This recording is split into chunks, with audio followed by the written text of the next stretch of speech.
Under gray, April skies, Iran sent a message not in words, but in steel, in silence. The West had declared Iran's S-300 defenses destroyed, but there it was, rolling intact and defiant. On Army Day, Iran didn't just show muscle. It challenged the credibility of Israeli and U.S. intelligence, the same intelligence that said those S-300 were gone. So what happened? Was this a bluff, a decoy, or did the West get it wrong?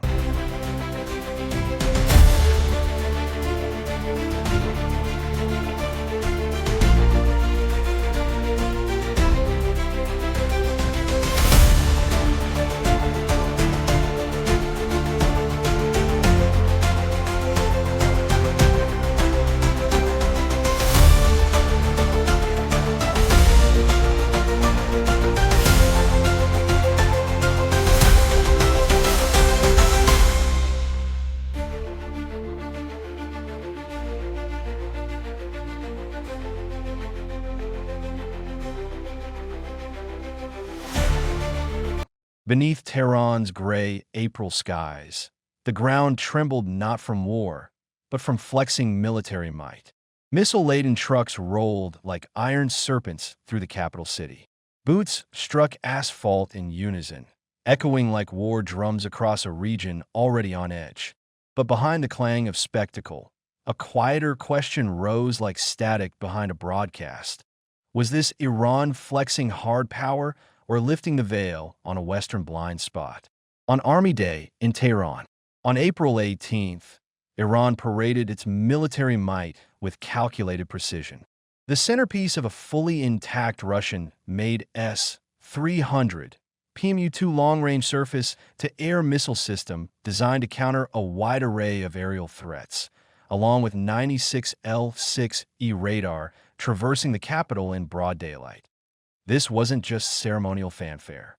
The timing and optics appeared aimed squarely at the United States and Israel. The display directly contradicted assertions made by U.S. and Israeli officials in 2024 that all of Iran's S-300 systems have been knocked out in two major Israeli airstrikes, one in April, another in October. Footage released by Iranian state media showed the system apparently in working order and no signs of damage.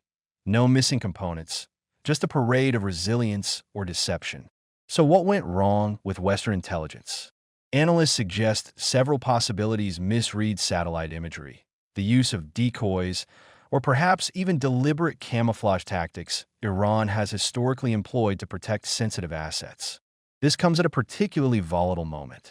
In early April, Iran's air defense commander, Iranian army official Ali Reza Sabahi Fard, insisted the armed forces of the Islamic Republic of Iran, particularly the powerful air defense force, are more prepared than ever and maintain a high level of combat readiness. He declared that Iran's air defense prowess was standing firmly like a mountain against incoming threats. Following Tehran's large-scale missile and drone assault on Israel in April 2024, the Israel Defense Forces retaliated on October 26th of the same year with what they termed Operation Days of Repentance, according to the Wall Street Journal, citing unnamed U.S. and Israeli sources. The IDF targeted and reportedly destroyed 3 of the remaining S-300 batteries. The fourth, they claim, had already been hit earlier in the year. The Institute for the Study of War, an American military think tank, supported this assessment, noting that Israeli jets struck S-300 installations near Tehran's Imam Khomeini International Airport, as well as air defense networks guarding oil and gas infrastructure in Abaid and Bandar, Imam Khomeini, and the Tangi Beja gas field. Iran's recent military parade has raised questions if the showcased S-300 was operational. It suggests either a major intelligence lapse or a swift Iranian recovery, complicating Israel's strike strategy. If it was just for show, it signals Tehran's bid to project power amid deepening isolation. The S-300 can take down aircraft, cruise missiles, and even ballistic missiles from as far as 200 kilometers away, though that depends on the specific variant you're dealing with. Its missiles are seriously fast, hitting speeds of up to 6. So it can react almost instantly to incoming threats. It's got eyes everywhere, capable of tracking up to 100 targets at once and engaging several simultaneous. At the heart of it is a powerful phased array radar system, giving it wide area coverage and sharp target detection that it's mobile too, mounted on wheeled or tracked vehicles, making it easy to relocate and get up and running quickly thanks to vertical launches. It doesn't need to turn or reposition. Just fire straight up and engage threats in any direction. Full 360-degree coverage. Weather is not a problem either. It's designed to operate reliably, rain or shine, even in tricky electronic warfare environments. The system's modular design means it can be adapted for different missions. You get flexibility without compromising performance. It also plugs neatly into larger air defense networks, which means better coordination and layered protection. And finally, there's more than one type.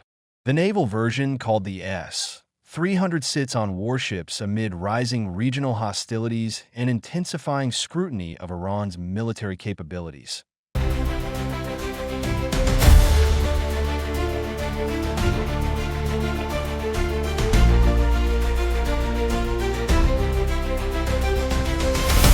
Brigadier General Qamar Haydari, commander of the Iranian Army's ground force, claimed that Iran has highly classified weapons powered by artificial intelligence. He made the statement during an interview with Iran's state-run Al-Alam news network, which aired on April 19th. We possess highly advanced weapons, some of which are secret or even ultra-secret. These are extremely sophisticated systems that utilize artificial intelligence, although still classified as conventional weapons. Their capabilities are exceptional. Haydari said that these weapons have not been publicly displayed due to strategic concerns, but insisted they were fully operational. The commander emphasized a dramatic transformation within the ground force since the 1988 Iran-Iraq War, describing its evolution into a modern, dynamic, and highly mobile force. Today, our ground units are capable of fast movement, high maneuverability, full offensive capabilities, and rapid intervention. He claimed Iran's ground force now employs some of the world's most advanced weapons and systems, allowing for full situational awareness and border security coverage. However, he added a note of caution: the deployment does not mean that all threats have been eliminated. Rather, it is intended to establish lasting security and a preventive presence on the borders. Our eyes are wide open and our hands are on the trigger. If any threat materializes, we will not grant the enemy the chance to survive. Touching on emerging threats and cyber warfare, Haydari revealed the formation of specialized cyber divisions with what he described as top-tier capabilities. Our cyber units are now operating with the highest level of technological sophistication and capabilities. He further stressed the strong coordination between the Iranian Army and the Islamic Revolutionary Guard Corps, IRGC, spanning all domains: land, sea, and air. President Massoud Pezeshkian recently lauded the armed forces, describing the Army as a model institution that had never strayed from its foundational structure. He asserted that Iran had emerged as an undisputed power in the Middle East region, thanks to the operational preparedness and commitment of its military forces. Meanwhile, Israel isn't taking its eyes off Iran's nuclear ambitions.